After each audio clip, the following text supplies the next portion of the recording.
Oke semuanya, terima kasih sudah klik video ini dan selamat datang di channelku Hen.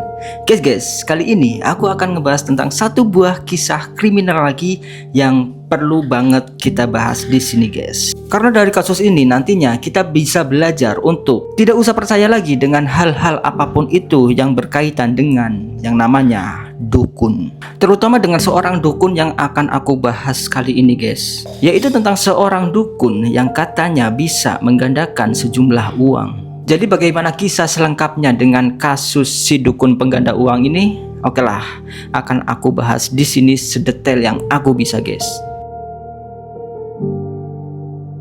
Jadi guys, kisah ini dimulai dengan orang ini yang bernama asli Slamet Tohari, atau biasa para pasien-pasiennya yang berkunjung ke rumahnya menyebutnya dengan nama Mbah Slamet.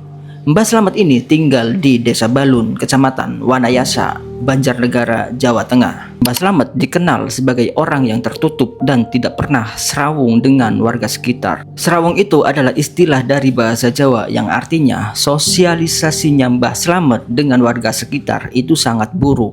Begitu juga dengan hubungan antara Mbah Slamet dengan istrinya yang bernama Sanem, di mana di sini Sanem mengaku tidak tahu menahu dengan apa yang sudah dilakukan oleh Mbah Slamet selama ini. Istrinya Mbah Slamet yaitu Sanem sempat menceritakan kalau sering didatangi tamu-tamu dari luar kota. Tapi di sini Ibu Sanem tidak mengetahui maksud dan tujuan para tamu-tamu tersebut. Itulah tadi sedikit informasi latar belakang Mbah Slamet, si dukun jahat yang katanya bisa menggandakan uang. Tidak banyak informasi yang aku dapat memang guys, tapi yang pasti dalam kasus ini Mbah Slamet melakukannya tidak sendirian. Mbah Slamet untuk menjalankan aksinya dibantu oleh orang ini yang bernama Budi Santoso. Diketahui juga Budi Santoso ini seorang pemuda berumur 32 tahun berasal dari daerah Comal, Pemalang, Jawa Tengah. Tapi di sini aku tidak menemukan informasi bagaimana bisa orang-orang ini bisa saling kenal. Jadi untuk menjalankan aksinya Mbah Slamet dibantu oleh Budi ini, yang tugasnya Budi adalah mempromosikan kemampuan magis Mbah Slamet di sosial media yaitu Facebook dan WhatsApp. Hal itu memang membuahkan hasil di mana semua korban-korbannya Mbah Slamet adalah orang-orang dari luar Banjarnegara. Bahkan beberapa korbannya pun berasal dari luar Pulau Jawa guys. Yang pastinya semua korban-korbannya ini dapat informasi kalau Mbah Slamet bisa menggandakan uang itu ya dari sosial media itu tadi, yaitu Facebook dan WA. Di sosial media Budi meyakinkan para calon korbannya kalau Mbah Slamet ini bisa menggandakan sejumlah uang dari yang modalnya cuma jutaan rupiah sampai jadi miliaran rupiah. Tapi guys, yang aku nggak habis pikir dari kasus-kasus yang seperti ini itu adalah kok ya bisa para korbannya itu percaya gitu loh. Ngakunya bisa menggandakan uang miliaran rupiah, tapi rumahnya aja kayak gini. Terus nih ya guys, yang nggak habis pikir lagi, modus-modus seperti ini masih banyak berseliweran di sosial media, terutama di Facebook dan WA. Karena kalau kita ngetik di pencarian beranda Facebook saja tentang cara menggandakan uang, akan muncul nama-nama seperti itu. Bahkan nih ya, ada nama grupnya, dan bahkan lagi nih ya, ada anggotanya, yang anggotanya bisa sampai ribuan. Yang artinya nih ya guys, orang-orang di luar sana itu masih percaya sama hal-hal yang seperti ini. Oke lah guys, jadi setelah aku riset berulang kali, korban dari kejahatan dukun Mbah Slamet ini totalnya semua ada 12 orang. Tapi dari 12 orang tersebut hanya 8 orang yang berhasil diidentifikasi. Oke lah guys, kita masuk ke pembahasan dari korban-korbannya Mbah Slamet yang sudah berhasil diidentifikasi. Jadi guys, salah satu korban dari Mbah Slamet yang berhasil diidentifikasi itu ada orang ini yang bernama Teresia Dewi dan Okta Ali Aprianto. Dewi dan Okta ini berasal dari Magelang dan sengaja datang ke rumah Mbah Slamet di Banjarnegara. Tujuannya yaitu mau menggandakan uang. Tapi guys, semenjak itu Teresia dan Okta tidak pernah kembali lagi ke Magelang. Dan karena mereka perginya tanpa memberitahu keluarga, pihak keluarga pun bingung mau nyari kemana dan keduanya pun dinyatakan hilang guys. Lanjut untuk korban selanjutnya guys, yaitu ada Suheri dan Riani. Suheri dan Riani ini adalah sepasang suami istri yang berasal dari Lampung. Dengan iming-iming yang menjanjikan dari Budi di Facebook, mereka lalu berangkat dari Lampung menuju ke Banjarnegara. Tapi semenjak itu guys, mereka berdua pun tidak pernah kembali lagi ke Lampung dan dinyatakan hilang. Lanjut untuk korban selanjutnya pun sama seperti korban sebelumnya, yaitu sepasang suami istri juga yang berasal dari Lampung juga guys. Suaminya bernama Irsyad dan istrinya bernama Wahyu Triningsih. Untuk modus operandinya guys, sama seperti korban selanjutnya, yaitu melalui iming-iming di sosial media yaitu Facebook. Korban dibikin yakin terlebih dahulu di sosial media dan dipancing untuk datang ke rumah Mbak Slamet di Banjarnegara guys. Lagi dan lagi guys, sepasang suami istri ini tidak pernah kembali lagi ke Lampung dan mereka pun dinyatakan hilang oleh pihak keluarga. Lalu untuk korban selanjutnya yang berhasil diidentifikasi oleh pihak kepolisian itu ada seorang laki-laki yang berasal dari Palembang yang bernama Mulyadi Pratama. Mulyadi berangkat sendirian dari Palembang ke Banjarnegara dan semenjak itu Mulyadi tidak pernah kembali lagi ke Palembang dan Mulyadi juga dinyatakan hilang oleh pihak keluarganya. Itulah tadi nama-nama korban dari Mbah Slamet yang sudah berhasil teridentifikasi guys. Dan dari korban-korban tersebut yang sudah teridentifikasi, sepertinya Mbah Slamet merasa puas karena selama ini tidak pernah ketahuan, bahkan tidak pernah dicurigai sedikit pun. Tapi berbeda dengan korban yang terakhir ini guys. Karena dari korban yang terakhir ini guys, semua kejahatan-kejahatan yang selama ini dilakukan oleh Mbah Slamet akhirnya terungkap. Korban terakhir dari Mbah Slamet ini adalah seorang laki-laki yang bernama Paryanto yang berasal dari Sukabumi, Jawa Barat. Awalnya Paryanto ragu dengan semua ini, tapi karena marketingnya Budi yang menjanjikan dan meyakinkan, akhirnya Paryanto pun tertarik dan siap untuk menjalani ritual di rumah Mbah Slamet.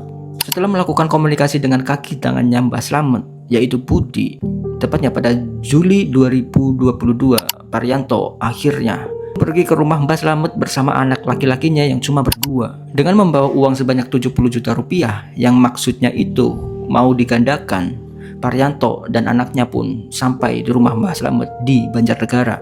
Di rumahnya Mbah Slamet, Paryanto di sana dijelaskan tentang syarat-syarat untuk menjalani ritual penggandaan uang yang sebenarnya itu hanya akal-akalannya Mbah Slamet saja supaya Paryanto yakin. Padahal Mbah Slamet sama sekali tidak bisa menggandakan uang. Setelah dijelaskan oleh Mbah Slamet, nantinya uang dari hasil penggandaan tersebut akan ditransfer kepada Paryanto secara bertahap. Di sana, Paryanto pun percaya-percaya saja dengan apa yang sudah dikatakan oleh Mbah Slamet.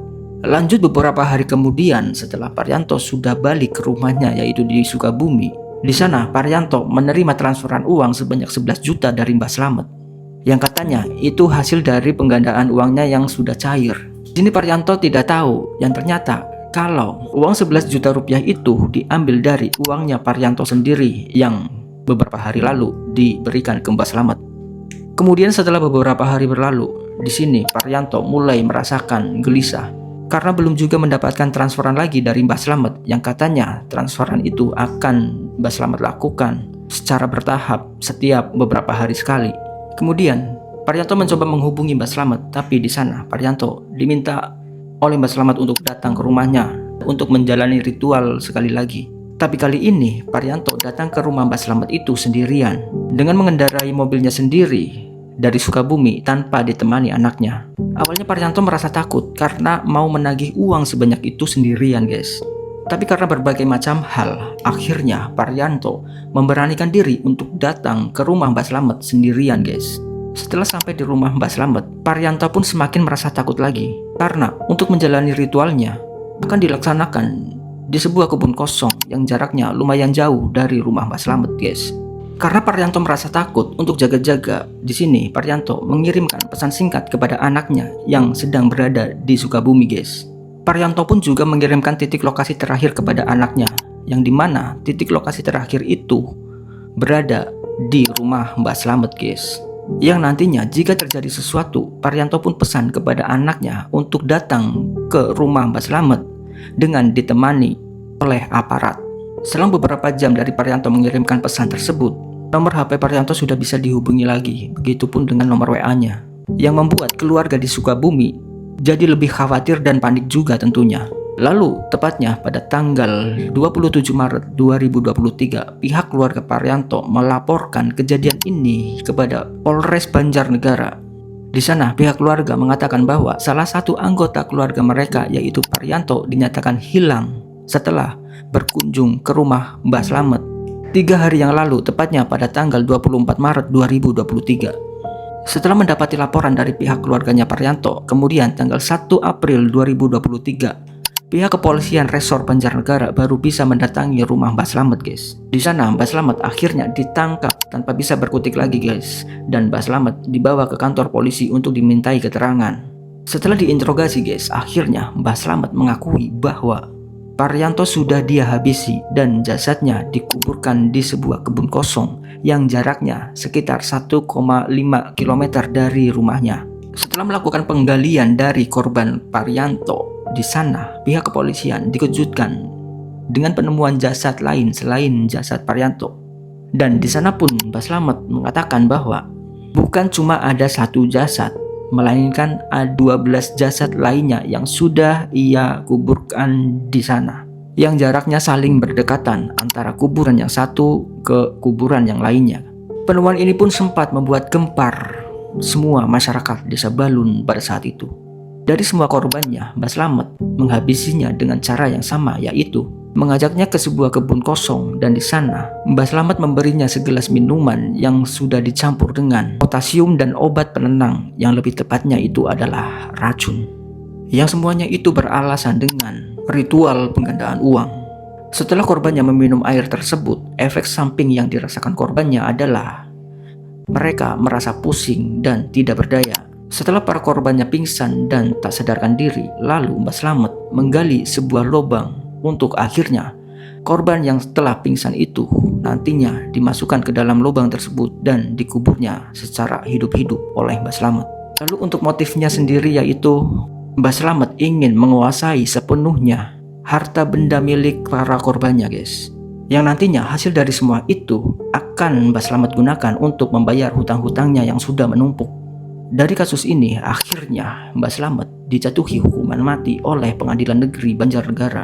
Dan untuk Budi Santoso sendiri dijatuhi hukuman 3,5 tahun kurungan penjara karena sudah menjadi perantara bertemunya para korban dengan Mbah Slamet. Oke lah guys, itulah akhir dari kasus kriminal kejahatan berantai yang dilakukan oleh Mbah Slamet, si dukun pengganda uang ini. Semoga ini menjadi pelajaran buat kita semua, guys. Semoga kita dijauhi dari segala macam keburukan, terutama kejahatan-kejahatan yang seperti ini, guys. Sepertinya inilah akhir dari pembahasan kita kali ini, dan sampai bertemu lagi besok. Bye-bye.